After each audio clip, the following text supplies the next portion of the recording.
Luke chapter 23, verses 44 to 49. Luke chapter 23, verse 44 to 49.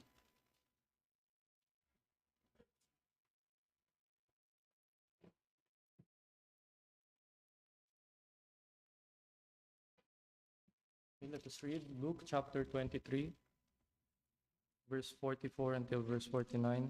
Babasahin ko po ang unang verse, which is in verse 44. And on the second verse, the congregation will read verse 45 until the last verse, verse 49. We will be reading all together. Please say amen if you are there. Well, let us read the last saying of Jesus Christ in Luke chapter 23, verse 44. It says here, "And it was about the 6th hour, and there was a darkness over all the earth until the 9th hour."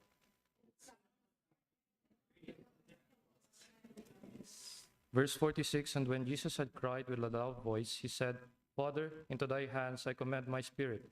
And having said thus, he gave up the ghost."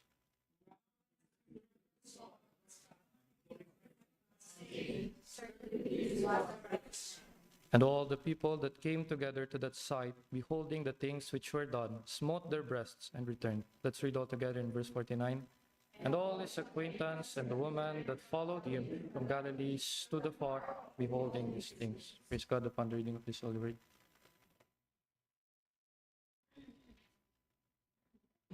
You may now all be seated. Finally, this is the last saying. And now let us go to the preaching of the word or this saying. May I call our speaker from Washington, USA, Brother Karim Batiao.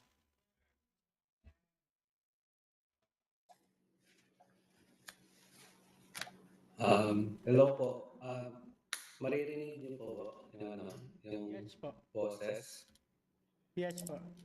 Ay, sige po.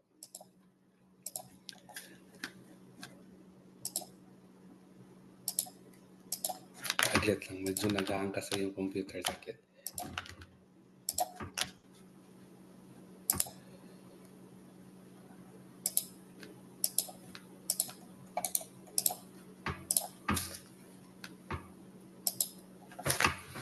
So good evening po sa atin lahat. And sa mga bisita, I would like to introduce myself. Ako po si Brother Karim from Olympia, Washington. And a short introduction lang po, ba't po ako nag-zoom. So nag-a-attend po ako dati dyan sa church natin sa Sarja. And I would like to thank po sa Panginoon, kay Pastor Cornelio, kay Pastor Ben, at lalo na po kay Pastor Jake, for giving me, for allowing me to share my devotion all about the last saying, or sabihin natin, seventh saying of Jesus. And as you're familiar with, ito po yung tinatawag natin na siete palabras, no? So you would hear this often during whole week, and most of the times pinapangaral po ito ng iba, especially during sinasabi nating Sabado e Gloria or Black Saturday, and minsan naman during Sundays on our worship service. So for tonight, I will be quoting Luke chapter 23, verse 46. So my topic for tonight will be all about, Father, into thy hands I commend my spirit. So all the four Gospels, no, so Matthew, Mark, Luke, and John, they have the same, sabihin natin, they don't contradict, especially on the account of the crucifixion of Christ. However, meron silang unique features na dinidiscuss na sinasabing binigyan nila ng emphasis. So kagaya kanina, in our previous speaker, ni Brother Benji, na sabi niya, don't know, it is finished, no? When nainom niya yung vinegar. However, in Luke's account, iba din. Iba din yung sinabi na yung bago po si Jesus Christ na yung he ended his life, iba po yung pagka-present ni Luke. However, the same lang po yun, no? Pinipicture out lang nila in different angles, pero isa lang yung meaning nun. So, Luke 23:46, sabi dito, "And when Jesus had cried with a loud voice, He said, Father, into thy hands I commend my spirit. And having said thus, he gave up the ghost. So, before tayo mag-proceed, I know nakaupo na kayo. So, let us just bow down our heads and let us have a word in prayer. Mingi po tayo ng panalangin sa Diyos Ama. Heavenly Father, thank you so much, O Lord, for this another year that we commemorate your death, burial, and resurrection. We are really thankful, Lord, that ikaw yung Diyos namin na namatay para sa aming kasalanan.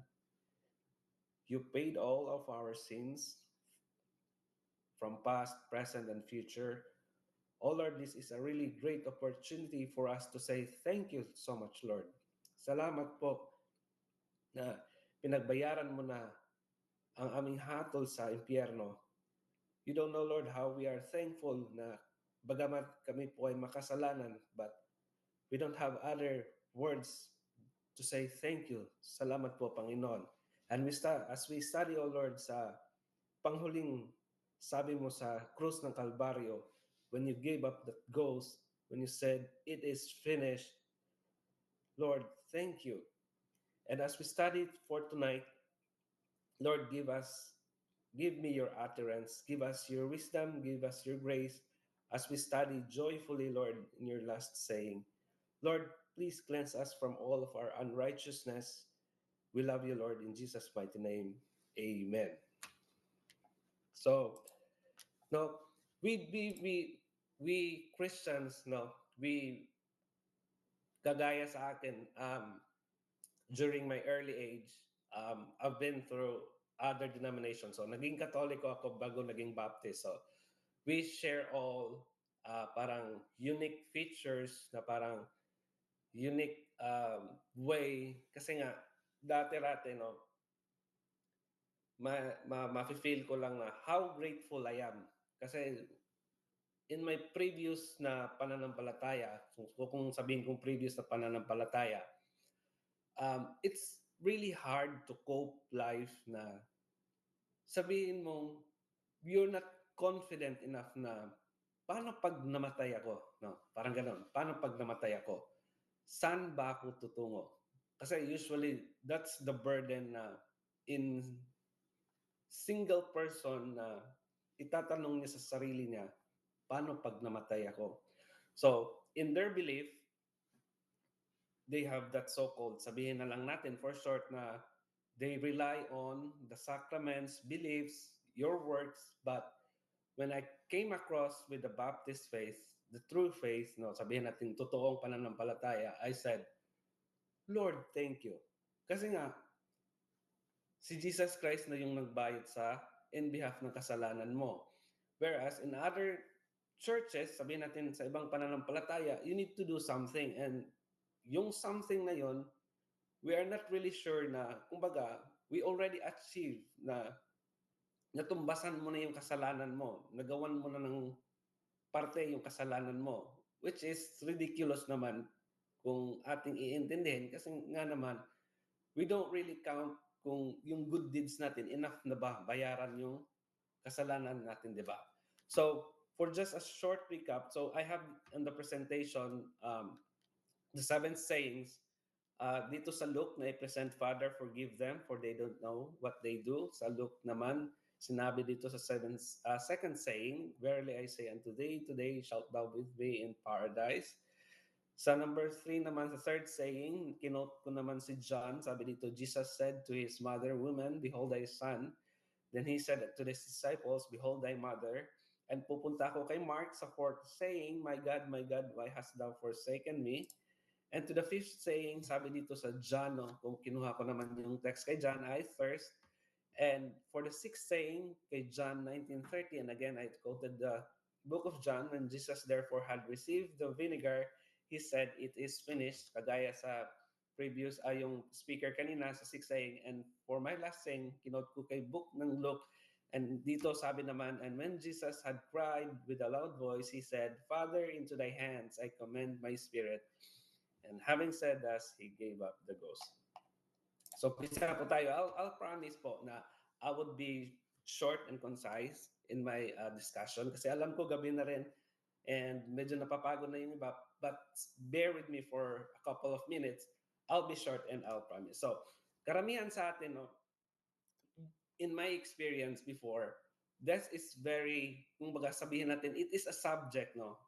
Uncomfortable kung sabihin nila na pagtatalakayin na yung kamatayan. Kasi maraming sabihin natin na even some religious denomination, sabihin natin denomination lang na even yung topic ng death is very, kung baga sabihin natin in our language, absurd, parang not interesting, kung baga.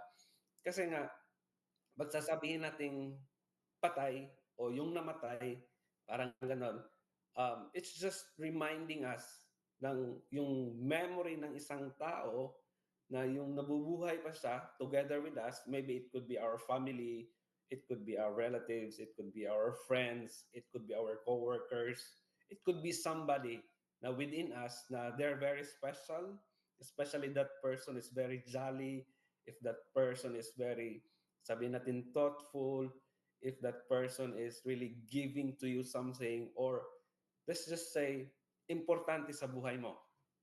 So, often, pag nagso-soul winning tayo, no, kinakausap natin yung mga tao sa streets or kumakatok tayo sa mga doors, pagsasabihin natin, just a random question, di ba? Ito naman talaga yung pinaka, let's say, word na sinasabi natin pag kumakatok tayo sa mga pinto or nagso-soul winning tayo na, are you for sure? Tapos, syempre yung tinatanong mo, mga ganon, parang kumukunot yung ano, sabi mo, ay hindi, parang ganon. Most of their responses would be, they're uncertain or they are not sure about life, especially life after death, kasi they would give you, um, sabihin natin, answers, no, in their mind or in their heart na they're not really sure for sure. So, etong pagiging uncertain ng isang tao or sabihin natin as a result na hindi nila alam, it could be a sort of lack of biblical teaching kasi nga pag sasabihin natin nagiging ignorante ka sa Word of God, it could be that you're unlearned or you have learned things na which is contrary to the gospel. Kasi dalawa lang yon. It's either yung tinatanong mo hindi alam kung may kaligtasan or yung isa naman is alam nila na may kaligtasan but they have another form of the gospel. Yung tinatawag natin in most of our encounter as a Christian, sabihin natin, they do the work-based theology. Sabihin natin, that they rely on their works. However, Baptist and some evangelical Christians, kasi hindi naman lahat evangelical Christians, they do have the same faith with the Baptist. However, meron silang, let's say, common grounds na they have a faith that really focuses on Jesus having it on the cross, that the death of Jesus is sufficient. Pag sasabihin natin sufficient, it is enough for us, no, Christians, to base our faith to the finished work of Jesus Christ in the cross. So, there's no good works for us to do something na gagawin natin ng paraan para sasabihin natin, kumbaga, na you have earned your way to heaven, it's because you did something apart from the work of Christ. So, even today, no, even today, um, I'm really thankful for, yung mga preachers and missionaries na sabihin na lang natin nanggagaling sa Europa, nanggagaling sa Amerika na dumating sa Pilipinas, and then from Philippines, nag-spread out ng gospels all throughout the world. And mind you, even some Baptist churches here sa America, they've already been compromising the gospel. It's just because of politics, money, and fame. Makikita niyo yan sa YouTube, pero I won't discuss it kasi ahaba po tayo and ma-out po tayo sa topic. So, as we commemorate ng death, burial, and resurrection ng ating Panginoon, so it is really necessary na to reflect on the aspects of His crucifixion. Kagaya na sabi ni Brother Benji kanina, i-quote ko lang siya kasi yung mensahe kasi niya mas parang magkahalintulad kasi kami ng thought.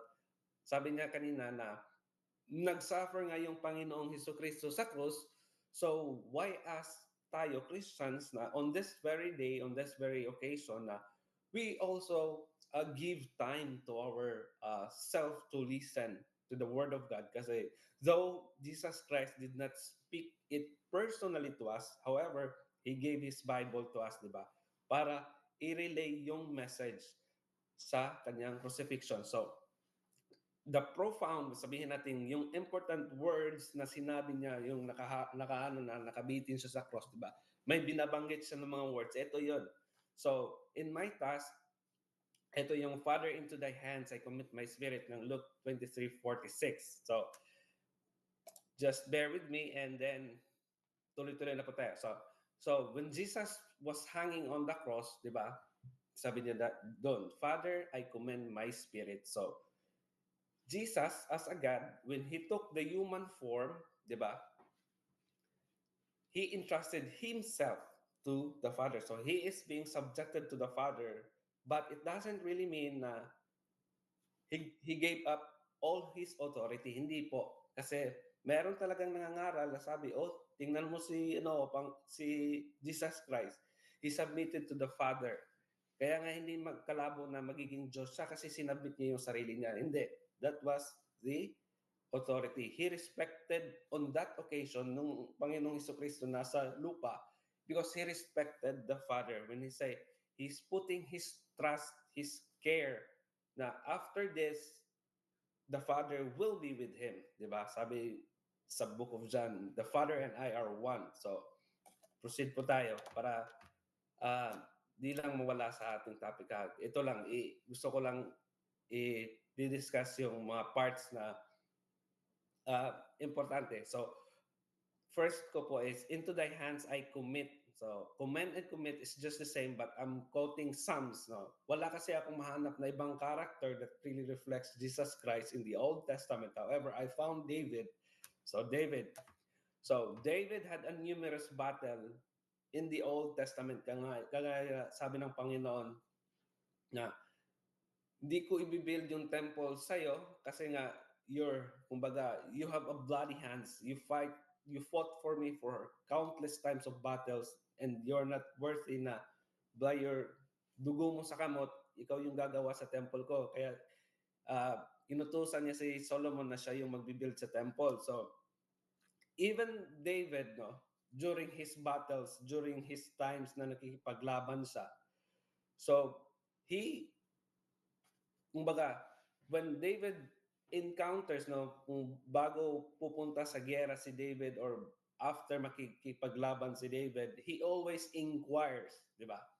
Makikita natin sa mga stories na David is always inquiring to the Lord. So he is always trusting to the Lord kung ano yung magiging role niya sa gera. However, there would be times na David would be asking the Lord to entrust himself kasi nga, though he have a great faith in the Lord, he have a great faith in God.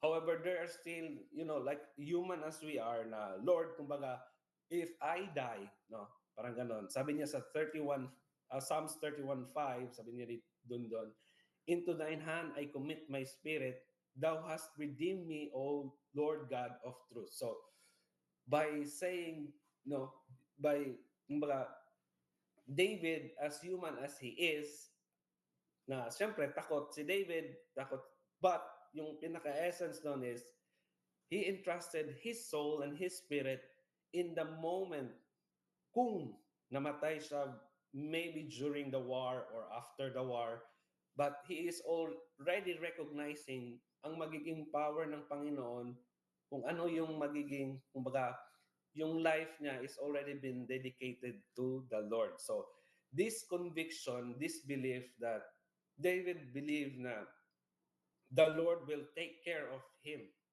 when he died, kung mamamatay man siya. So, we have also other accounts from the Bible na makikita ko na they entrusted themselves to the Lord. And we have Stephen in Acts 7:5-9. Sabi din dito ni Stephen, and they stoned Stephen calling upon God and saying, Lord Jesus, receive my spirit. So on that very moment, no, yung malapit na yung binabato na yung mga soldiers, no, upon the consent of hindi pa Apostle Paul noon, si Saul, no, kasi siya yung nagsugo sa pagpapapatay kay Stephen. So on that very occasion, Stephen said, Lord Jesus, receive my spirit. So even though Stephen was already the disciple of Jesus Christ, but instead, he recognizes more on the moment of his deathbed na, kumbaga, Lord, I'll be with you. Kumbaga, Lord, I'll entrust my soul and spirit in you. So tinawag niya yung Diyos at the moment sa kanyang kamatayan. And then we have also another occasion, I think it's on the fourth saying, and he said unto Jesus, Lord, remember me. So yun yung thief on the cross, remember me when thou comest into thy kingdom, aalahanin mo. Sorry sa Tagalog pasensya talaga. Mahirap po talaga mag-translate. But anyway, I'll try my best para magano po translate. So the repentant thief who was crucified alongside Jesus, recognizing him as Lord, and implores na he entrusted himself to the Lord Jesus Christ. Now when thou enterest to your kingdom in other verse form. So ito po. So Jesus, Stephen, and the thief of the cross shared a significant theme on the moment of their deathbed na the act of surrendering themselves. No? They humble themselves, acknowledging themselves to the power of Almighty God and proclaiming their faith into God. Na sinabi na lang, Lord, kumbaga, in our layman's term, Lord, ikaw na yung bahala. Para kung ganun. No? If I may elaborate, ikaw na po yung bahala sa kaluluwa, sa aking soul and spirit. So, for Christians and believers, it might present two aspects, but it's just for me. Ito lang kasi yung nakikita kong dalawang aspeto na when they utter those words. So, first is, as we Christians today, no, tayong mananampalataya, naniniwala tayo sa Diyos, are we genuinely, kumbaga, are we fully trusting the complete work of Christ on the cross? No, ulitin ko Are we genuinely placing our complete trust in the Lord for our salvation in the cross? So are we fully trusting the Lord that He will? No? Kasi importante kasi ito, kasi during in our Christian journey, marami po tayo makikitang tao, makahahalubilong tao, no, na sometimes they would give us doubt. Even me, even sa atin lahat, we normally have doubts kasi marami kang makahalubilong. Kasi yung lumalabas marami kang makahalubilong pastor sa ibang pananampalataya, and they would keep repeating sa kanilang pananampalataya na mali, na minsan mapatanong ka sa sarili mo na, did the work of Christ is really enough? No? Parang ganon. Be careful po tayo. Kasi meron at meron talagang magbubulong sa'yo or si Satan gagamitin na ang ibang tao na magda-doubt ka sa faith mo. So, are we genuinely putting our faith? No, ito yung tanong. Kasi maraming talagang nangangaral na you need to do something apart from it. Kasi nga, you cannot just live your life fully according to your will. Kaya you need to do something for you to go to heaven. And the second part is, ito yung pinaka nakita ko sa sarili ko before, that do we need to wait until our deathbed, yung huling sandali ng ating mga buhay, before we will recognize the Lord Jesus Christ? Kasi during my days, gagawin ko na lang example sarili ko. During those times, during those days, makikita ko sa mga yung relatives sa community ko na doon pa sila magsisilbi, no? Doon sila tatanggap sa Panginoon kung nasa edad na 60, 65, 70, yung uugod-ugod ka na, doon ka pa sumurrender sa Panginoon, doon ka pa magpe-pledge sa Panginoon na, Lord, magsisilbi ako sa iyo. Doon ka pa, kung di man huli, doon ka na sa deathbed na hindi ka na makapagsalita, doon mo pa i-receive ng Panginoon. Which for myself, I don't have any kumbaga, wala akong grudges doon kasi tinanggap nilang Panginoon. But the point is, between your life during those times na malakas ka pa, na until sabihin na lang natin dumating ka sa edad na 60 na in those days sana tinanggap mo na yung Panginoon at nagsilbi ka sa Kanya kasi yung nag-edad ka ng 60, forgive me for those mga bisita if ever uh, yung age mo is ganito. Example ko lang to for myself kasi meron talagang iba na nagsosurrender sila sa Panginoon 60, 65 and then okay naman yun, walang problema pero hindi ka na fully magamit sa Panginoon kasi maybe may alta pressure ka na, may diabetes ka na, hindi ka na makalakad. Marami po. Whereas, in your youthful days, those times na magamit ka, it could be you'll be a soul winner, you could be a preacher, you could be an evangelist, maninilbi ka ba sa church, may gagawin ka bang ministry, sa bus ministry, manunundo. Yun lang yung gustong ipupunto ko na we don't want to wait na until tatanda tayo kasi always ko yan maririnig sa mga ka-community ko, especially my relatives na, ay, pag nag-retire na ako, doon pa ako magtatanggap sa Panginoon. Doon pa ako magsisimba every Sunday, Bible study every Wednesday or Thursday. Huling-huli na, what if, no? Ito yung word. What if hindi ka na makaabot sa araw na yon na hindi ka na makapagtanggap sa Panginoon? Eh, saan ang bagsak natin? Sabi nung preacher kanina na yung buhay natin dito sa mundo is just like a vapor, no? Psalms 90 and 10, our days will be 70. So sabihin natin 70, but yung 70 na yun, hindi lahat ng tao magiging aabot ng 70. Meron doon, di ba, sabi sa preacher natin, merong iba, baby pa, yung buntis pa, nakuna, namatay yung baby. Yung iba, 5, 10, 11 years old, 20, 25, 30, patay na, di ba? We don't know. Marami akong barkada doon na namamatay. I don't know if tumanggap sila. No? Yung mga uncertainty. However, ito lang yung pinopost ko na questions na why you need to wait for those times na tatanggap sa Panginoon and then have you put your faith to the Lord Jesus Christ? Next is, He gave up the ghost. So, Father, into thy hands I commend. Gagamitin ko yung Luke 23:46. I commend my spirit. And having said that, he gave up the ghost. So our Lord Jesus Christ accomplished the work that God the Father gave him to do. And when he gave up his spirit, when he gave up the ghost, yung karugtong niyan, he died. Yan. He died. Kasi in some other forms of religion, hindi sila naniniwala na ang Panginoong Hesus Kristo ay namatay. Kasi it's very, kumbaga, sasabihin nila na, how can a God die? Ipako mo pa sa cross. Kasi yung Diyos powerful. Ipako mo sa cross, ilalaban yan. Ganon. It's true, even in our, like society, there are people who don't believe that Jesus died. So, ito, klaro, when He gave up His spirit, He died. So, ito yung tanong. Jesus died physically. Physically in the sense, he pictures out, ito yung sa gospel na we believe that we also die, di ba? Tayo, yung katawan natin namamatay. So, in the sense also, but not spiritually. Sa case ni Jesus, not spiritually because his spirit, yung katawan namatay, yung spirit still remain. Kasi ito yung pinaka-importante, always natin i-remember yung doctrine ng Trinity. Kasi nga, the physical aspect of Jesus died. Diba? Ito yung sa mga bago lang, Kasi when Jesus came down to earth, He took the human flesh, He took the human form. And then yung pinako siya sa cross, yung human form lang yung namatay.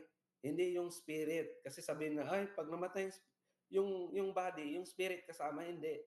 The spirit remained. So His spirit continued to exist beyond death, leading to His physical resurrection. Diba? Sabi ng Diyos, bubuhayin ko yung sarili ko. Diba? Bubuhayin ko. So, His spirit still remains. So, this is a fundamental belief na yung dual nature ng Panginoon. Dual yung nature natin, Panginoon, Yung Panginoon natin is 100% human, 100% divine when He took the human form. Hindi po 150 yung pagka-God niya, 50% yung tao. Hindi. both 100%, both human and divine, according to Philippians 2:8, when he took the human form. Next is, di ba, maalala natin, just to add a proof na namatay siya, di ba? So, when the Roman soldiers, di ba, nag-ikot yung mga sundalo sa cross, tinitingnan nila yung mga katawan kung patay na. And this is even a fulfillment in the Old Testament prophecy na hindi nila binali yung buto ng yung katawan ni Jesus kasi nga patay na si Jesus when the soldiers approach. Yung dalawa lang yung binali yung buto. So, it is a clear manifestation that he died physically. So, why did Jesus need to die physically? Yun yung pinakatanong eh. Yung the most questions na maka-encounter mo sa mga pilosopo, yung namimilosopo, especially yung mga kapatiran na siya, ay, yung Diyos yan, ba't namamatay yan? Diyos yan, di ba? So, why did Jesus need to die physically? So, this is very important kasi nga, ang God's plan of salvation is for Him to die. No? For Him to die. Di ba? Sabi nung si Jesus nag-pray sa Gethsemane, if this cup passes over me, kasi kumbaga, Jesus have thoughts, no? His human feelings during those times. Kasi if you can imagine, sino naman sa atin, di ba? Kung sasabihin, oh, ikaw bukas ipapako ka sa krus ito yung mga nails na gagamitin natin, ganito kalaki, papako, dun ka sa cross, bubuhatin mo. Eh, syempre naman in our human feelings, kahit ako, baka sa sarili ko, hindi ko kakayanin yun, di ba? Even some of us would not uh, have doubts, kumbaga, would have fear, di ba? Kung yun yung tanong. But in the prophecy, Jesus needs to die. So, here are the verses. No, may kinote na ako ng mga some verses. Bakit kailangan ng Panginoong Hesus mamamatay? So, sabi doon sa previous speaker natin, First John 2:2, sabi din doon, and He is the propitiation of our sins. Siya po yung nagiging kabayaran. Next is Leviticus 17:11. Sabi din doon, for it is the blood that maketh an atonement for the soul. So, kailangan dumanak yung dugo. Importante dumanak yung dugo. Ulitin ko kasi nga, and again, the blood is very important kung sabihin natin why there is showing blood. Di ba pwedeng sabihin na lang ni Jesus, oh, save na kayo, okay na ha? Ba't kailangan pang ipako tapos may dugo? No. Kasi sabi sa Hebrews 9:22, and almost all things are by the law purged with blood. So in the Old Testament, ganun yun. Yung dugo, yung offering ng animal sacrifice. However, in the New Testament, ang sabi doon, and without shedding of blood is no remission of sin. Baga, kailangan talagang dumanak yung dugo ni Jesus Christ. Need niya mamatay, di ba? Kasi in some other sense, pwede mo namang sabihin, kasi Diyos siya, di ba? Diyos siya, pwede na sabihin, okay, kalas, tapos na yung tapos na yung kasalanan mo. Wala nang so much drama kumbaga sasabihin. But no, God the Father designed Jesus to die on that manner on the cross because that's the time na Jesus demonstrate how sinful humanity is that even him as a God needs to die on that particular moment just to show, ipakita niya sa mga tao na on the real world scenario na ipakita ng Diyos na because the crucifixion is the most, sabihin natin, brutal kind of punishment in the Roman times, na kinuha ng Panginoong Jesucristo, that example na makita ng mga tao, He suffered, because of His love for us, na He punishes Himself na ipakita na I already paid for your sins. Inako niya, kumbaga sa Tagalog, di ba? Am I right? Inako niya yung kasalanan natin. Kinuha niya, He put it to Himself. Inako niya yung kasalanan na hindi naman sa Kanya.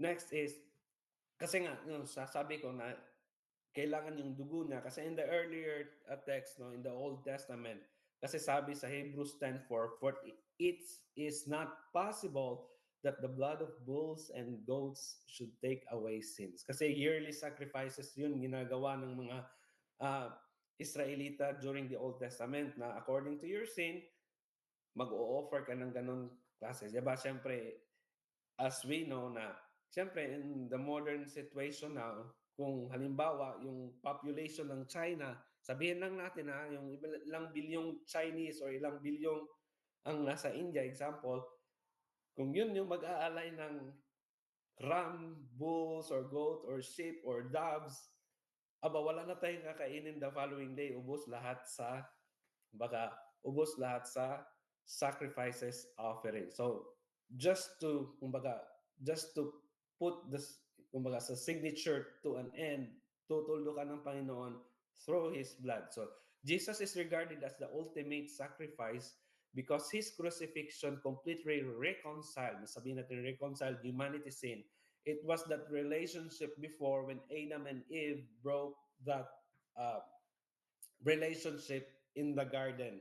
Ito yung ginawa ng Panginoon. He reconciled us to the Father. Kaya nga, yun yung crucifixion, yung pag nagiging susi ng kanya, ng ating salvation, yung crucifixion yung naging susi to kumbaga, to reconnect that broken relationship from the Father. So Hebrews 10:12 sabi dito, but this man, after he offered one sacrifice for sins forever, sat down on the right hand of God.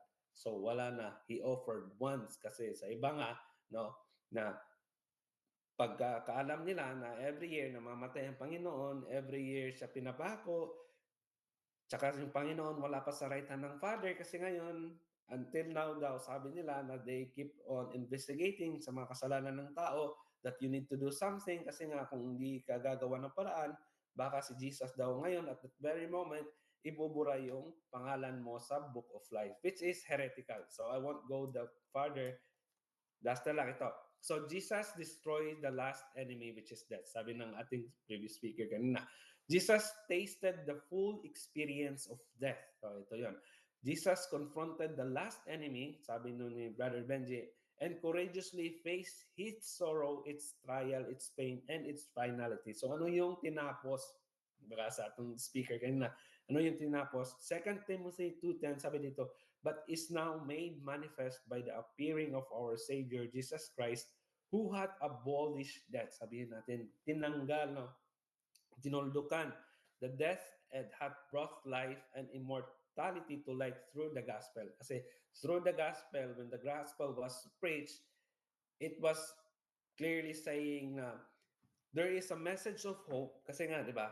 For the uncertainty, kanina sabi ko, there is uncertainties for unbeliever na wala silang katiyakan ng langit. Ito yung sagot sa 2 Timothy 2:10 that through the light of the gospel, na-abolish yung death. So death na tinutukoy doon is the death, the second death, which is that we are supposed to go to hell, but because of Jesus Christ, when the moment we accepted Him, He, parang we pass from death, death to life. So ito yung sinasabi na brought life and immortality to life through the gospel. It's because of the gospel. The death, burial, and resurrection, pag sabihin natin gospel. So Hebrews 2:14, for as much as then as the children are partakers of flesh and blood, he also himself likewise took part of the same, that through death, that through death he might destroy him that had the power of death, and that is the devil. So, kasalanan, yung inabolish is death, yung eternal punishment, yung tinanggal. So, Isaiah 25:8, sabi dito, he will swallow up death in victory. So, it's a clear manifestation, di ba? Ganito yon. Nung namatay ang Panginoong Hesukristo, 'di ba? I-record ko lang yung yung statement ni Brother Benji, 'di ba? Yung namatay yung Panginoong Hesukristo, Satan think na he already won. So, ano yung pinaka-message doon? Siyempre, yung disciples ni Jesus, yung followers ni Jesus, they were very upset kasi nga, 'di ba? Uy, patay ng Diyos natin. But mind you, after 3 days, nabuhay siya. So ano yung pinipicture out niya? That through death, there is a physical resurrection. Ah, sa mga bago po, through death, there is a physical resurrection. So if Jesus triumphed over death, it implies that we can achieve the same victory. Ito yung sa mga bagong ligtas, sa mga bagong Kristiyano. So if kung namatay yung Panginoon, pinakita niya namatay siya, nalibing, nabuhay, di ba? So we also believers na nakatingin sa kanya, no, nakatingin kay Jesus Christ, we also have the same victory. If we were not been raptured, no, kung hindi man tayo kukuhanin ng Panginoon na buhay, no, because we believe in the doctrine of the rapture, might be in the second coming doon, no? Kasi that's the main thing, no? Kasi nangangaral tayo ng gospel, sasabihin natin, namatay ang Panginoong Jesucristo, nabuhay muli. So anong implication doon? Pag nangaral tayo, sasabihin natin, you likewise, pag namatay ka, naniwala ka sa Panginoong Jesucristo, mabubuhay ka kasama niya. Yun yung gospel. So yun yung importansya ba't nangangaral tayo sa gospel. So this message serves to reassure that we will simply not disappear. Kung sasabihin natin, kasi meron talagang magsasabi na pagpatay-patay, whatever, di ba? Yun yung mga maririnig natin, pagpatay, no one cares. No, hindi po. We will not cease forevermore. If we die without Christ, then there is hell. When we die with Christ, no, John 14:3 sabi nun, and if I go and prepare a place for you, I will come again and receive you unto myself, that where I am, there you may be also. So that's the clear hope of salvation. Kaya nung nag-triumph si Christ, no, yung pagkamatay niya, when Christ triumphed over death, it's just simply saying that there is hope that when Christ died, we also likewise will live. And it is physically. Kasi yung rapture, it's physically. Kung maabutan man tayo, then we will be physically raptured. If not, kung mamamatay man tayo, and we will wait on the second coming of Christ. Next is, malapit na po talaga tayo. So, Jesus did not die spiritually. Dudugtungan ko lang yung kanina. Yung simple na lang naman. So, physical death means, kasi may pinupoint ako dito eh.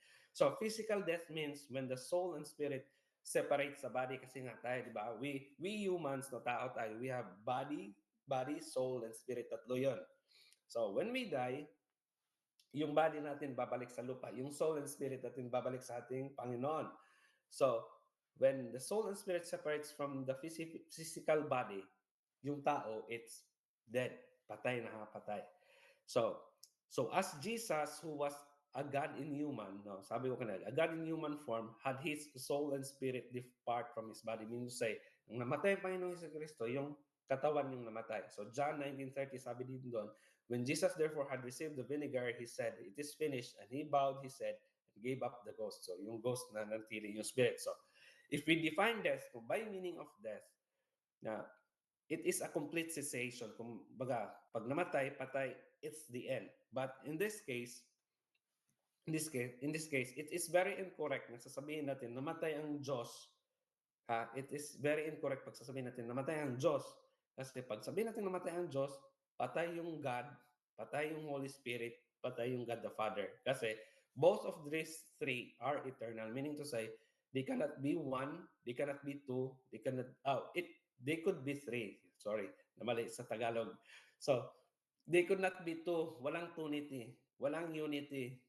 They are Trinity. So, tatlo talaga sila. There's three bear record in one. The Father, Son, and the Holy Spirit.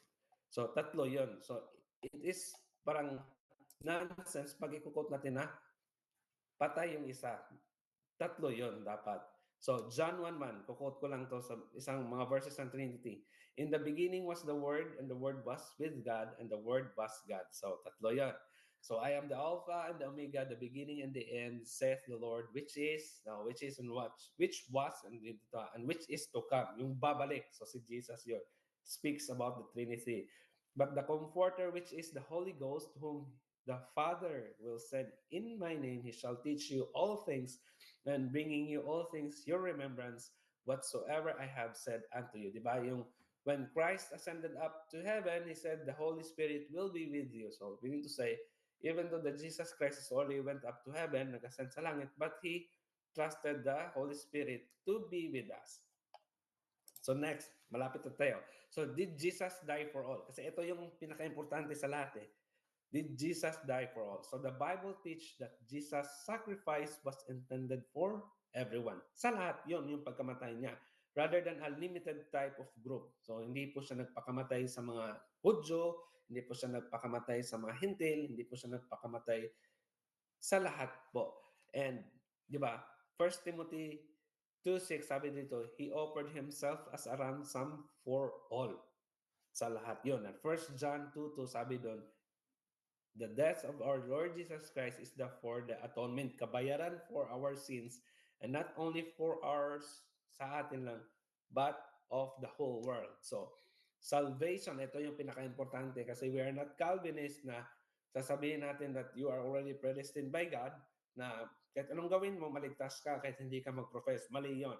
Salvation is not automatic. Ito yung importante. Salvation is not automatic. Salvation doesn't care if your mother and father is a Baptist, if it's your mother and father is a pastor, if your mother is a father or evangelist, yung kapatid mo pastor, yung ninang mo pastor, or whatsoever, you need to have accepted the Lord Jesus Christ. It doesn't care, ha? Kahit mga anak or mga magulang, sabihin natin na, ay, we are already aligned with the Christian denomination, then we are saved. No. So you need to choose, individual needs to choose to have faith in Jesus Christ and place their trust in the sacrificing work of the cross. Ulitin ko yung sacrificing work of the cross. Kasi not everyone will be saved. Hindi po lahat maliligtas. Whether we like it or not, there will be scoffers, there will be reprobates. Hindi po talaga lahat maliligtas. But we are given the free will. We have, di ba? Psalms 90 and 10 again. For our days and 70 and 10. So we are given 60 years to prove our faith and love to God. So we have given that opportunity to accept the Lord Jesus Christ. So baka sasabihin nyo unfair. No, the Lord God is not fair. He is the just among the just. So thoughts to ponder, sabi natin, thoughts to work on during our Christian journey. So the primary significance of the cross lies in the belief that Jesus Christ, the Son of God, sacrificed himself to redeem humanity from sin, to reconcile and providing forgiveness and salvation, kapatawaran and kaligtasan, salvation to all who have faith. So all who have faith, not automatic. So we as believers who accepted the Lord Jesus Christ, i-quote ko yung Brother Benji. So we who have received the Lord Jesus Christ as our Lord and Savior, our salvation is secured. It's already been secured. Kasi once we put our faith and trust in the Lord Jesus Christ, it's already been done. We are already secured. As John 10:28 and 29 said, and I gave them eternal life, and they shall never perish, neither shall any man pluck them out of my hand. My Father, which gave me is greater than all, and no man is able to pluck them out of my Father's hand. It's not even mentioned the devil can, he cannot. So, no, he cannot. No one. Pag sabihin natin, no one. So, it's a great thing, no? Uulitin ko yung prayer ko, no, kanina. Sabi ko, Lord, salamat. No? Kasi, for me, I don't want to get emotional, but my experience was not really great when I was still during my age, no? Lumaki kasi ako na, sabihin natin, I did not grow as a normal child. But I did grow as a normal child, but not in the sense that I did serve the Lord. I did so much terrible things. Magsabihin kong terrible, very terrible as in terrible na yung pagsusuicide na lang hindi ko naranasan in life. I've been through all those things, no. If I will say to myself, I cannot forgive myself. No. Because there were times during my life that I would happily end my life. Kasi I already declare myself na during those times na when I die, I will just die. But the word is this message for me is very, like, it's kind of a relief kasi nga, when I know that somebody, the Lord paid for my sins, and for me to have that salvation is to accept Him and recognize Him as my God, that He already paid for my sins. I don't have any words to utter just to say thank you. Wala akong ibang sabi. Lord, salamat. Kasi we ourselves, sa mga totoong, sa mga, ano ba yun?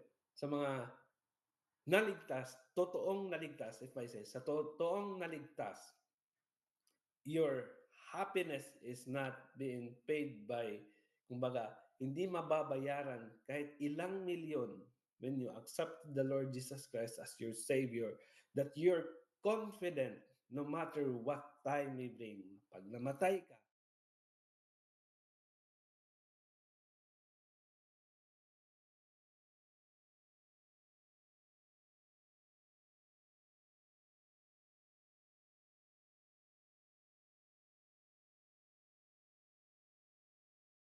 Jesus Christ. I know we're just commemorating, but we just want to remember anong dinanas ng Panginoon and how this message would implicate us, no, in our daily journey, na maaari nating ibahagi sa mga ibang tao na there is a message, a hidden message rely on the cross and how Jesus came to humanity, na paano niya binigay yung sarili niya to offer salvation once and for all. Ibabalik ko po sa ating uh, uh, presider po for the end of our thing. Thank you po.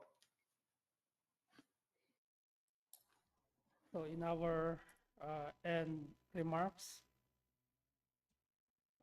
the practical way of God to reach man's needs. And yet, this is the theological foundation of our faith. The first saying, Father, forgive them, for they don't know, or for they don't know what they do, is Christ's demonstration to the human that he is pleading for our sins to the Father. He don't plead for himself. Actually, he can plead to himself because he's on suffering. But instead of pleading for himself, he plead for our sins, that God may forgive us. He demonstrates love, self-denial. He forget about his sufferings in order for you and for me to be forgiven in our sins. Number two, or the second saying is that today shalt thou be with me in paradise. Jesus Christ demonstrate an assurance, a place or a promised place in heaven for those people, for those human who put their trust and faith to God. This is an assured place if you put your trust to God.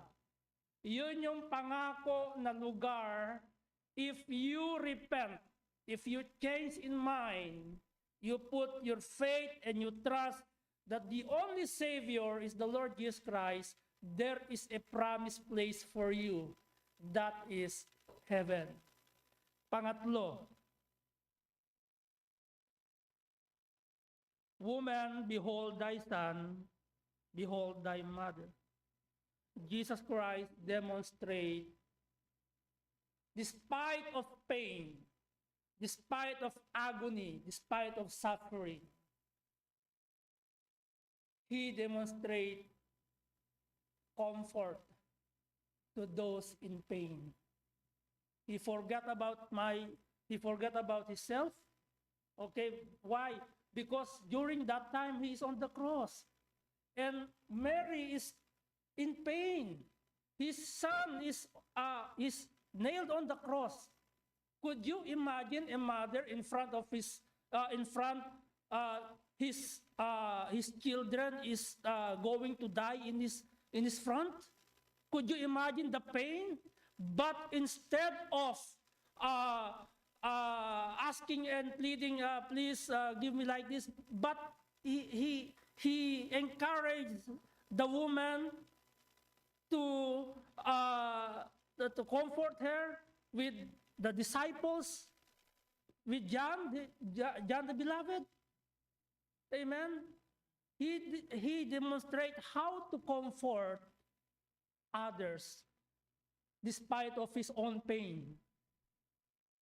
I do believe that all of us have pain, but how we can comfort others during the painful time. Amen. Number 4. What's number 4? My God, O Eli, Eli, lama sabachthani o sabachthani. Jesus demonstrating in human state that many times we feel neglect, but in his state, he is demonstrating that human needs someone who can care, needs someone what I'm trying to say is that Jesus is yielding to demonstrate those who are in need of his great love. Sometimes when we are in need, we forgot to ask him. But in this moment, he demonstrates human when we are in need, to whom we call? To God. Not to your friend, not to the San Miguel beer. It will not help you in your pain. In his state, in the flesh, he demonstrates where we can find rest and ask help. It is God. Remember why he called David? Because David is in that time, he is in what? In distress. Number 5, I thirst. Okay? Jesus Christ demonstrates his needs in the human state. Could you imagine if you see geographically the place where Jesus Christ suffer? Patarik yon. How can you bear or endure that kind of sufferings? And you will not thirst, or you will not feel tiredness and hungry and thirsty. In his human state, he demonstrates the needs of human. Amen? He demonstrates it in order for you to know who you are right now. We are just a human. We are in needs of salvation. Amen? Number 6, it is finished. Yes? I don't have to say anything because those preachers, they already expounded everything. But this is something that God promised, fulfilled his covenant to the patriarch, his covenant to Abraham, to Isaac, to Jacob, his covenant to David. He fulfilled that the house of David will establish forever. And that is the Lord Jesus Christ. He paid your debt as our preacher, as our assigned preacher in 6 sayings. So you don't need to do anything. What you are going to do is that you respond for that call. What is that call? To receive that gift. You are already forgiven. Just to receive and to recognize that Jesus Christ is Lord, to accept that he is the Savior, to believe that He died for you and rose up again. He demonstrates another self-denial for you. He worked for you. His great works for you. Lastly, Father, into thy hands I command my spirit. He demonstrates trust. He demonstrates trust. You know that? Because if you trust God, you are at rest and at peace. You are assured of for your future. He demonstrated that. Father, into thy hands I command my spirit. Maraming mga tao natatakot pumikit, ipikit ang mata because they don't know about their tomorrow, because they don't know their future. But if you put your trust to God, your faith to God, you don't have any worries when you sleep. You don't care about your profession. You don't care about your bachelor degree. You don't care about your ipon, because you have already the kingdom in heaven. But for those who put their trust to God, their faith to God. That's number 7. The 7 sayings is all God's great works. Gawa lahat yun ng Panginoon to reach our needs. Every eye closed, every head bowed. Let's go to God in prayer.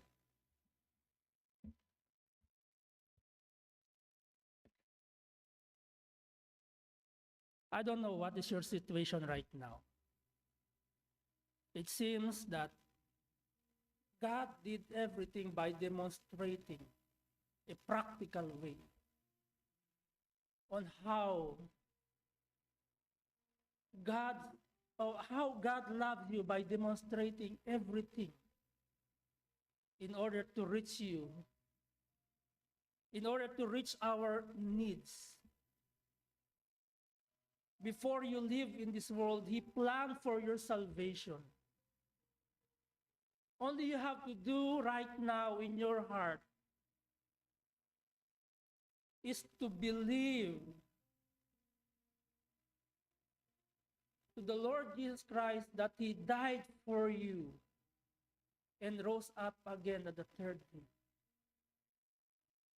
And you will be saved. Saved from eternal damnation. Saved from hell. If you put your trust now and faith to Jesus Christ, God assured you with His promise that He promised an eternal life in heaven, a place where those believers or those souls who put their trust and faith to God, everything you owe, or everything we have now, is we owe it to God. Merciful, loving, and gracious Father in heaven, we thank you, Father, for your great love.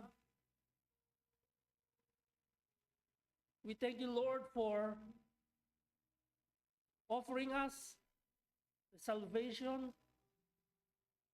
We thank you, Lord, that you offer your only begotten Son, Jesus Christ, for us, to forgive us, to redeem us from our iniquities, and to promise us eternal life in heaven.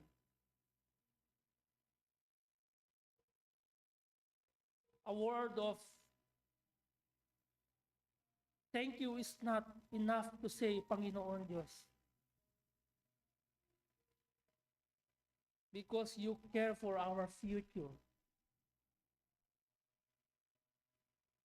And yet, many times we, as human, we just care for just temporary things in this earth. Oh Lord, help us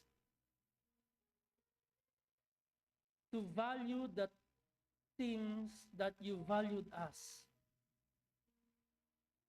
You give us and promise us eternal life. Thank you, Lord. May you bless those brethren na hindi po namin kasama tonight. And even these brethren na nag-stay since kaninang umaga up to this present time, O Lord. Salamat po ng marami, Panginoon. May your name be glorified and magnified in our midst. All these things we ask and pray in Christ Jesus' name. Amen. Magandang gabi po sa inyo lahat. Thank you very much. Thank you very much kay Sir Leo, kay Ma'am Joanne. Thank you very much po sa inyo. And God bless you. I hope to see you next Sunday.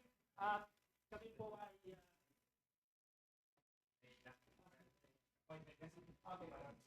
Ingat po kayo. Thank you very much. Ingat po kayo. Muna tayo para. Thank you, Brother Kareem. Hi, Brother Benji. Happy Easter. Yes, sir.